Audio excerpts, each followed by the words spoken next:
Thanks, Count Corla. Taoiseach, the government appears to be making a habit of attending NATO meetings and meetings of NATO allies. And I don't believe that it is an accident at all. I think it's part of a conscious drive to integrate this country with a process of militarisation led by US imperialism.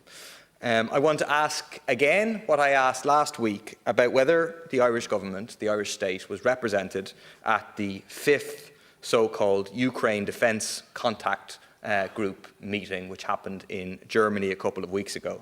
When I asked about it, you told me last week that you were, quote, not aware of the specific meeting in question and that you don't believe I'm correct in my analysis that you're using the war in Ukraine to drive the militarisation of the world or NATO. So I want to ask again, this is important. Was the Irish government represented at the Ukraine Defence Contract Group meeting, which took place at the Ramstein US Air Base, also NATO headquarters in Germany on the 8th of September?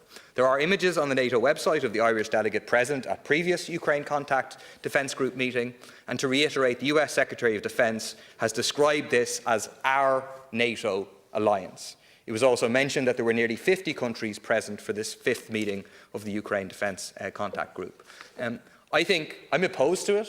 I'm opposed to this integration into a NATO alliance. But I think at the very least, this House has the right to know, is the Irish government participating in this military alliance? And we need to have clear answers about our participation and should really have a debate about it. Deputy Murphy, the time is up. Can I just get one word? No, I will come back to you on the specifics of it. Time is up. We need to move on.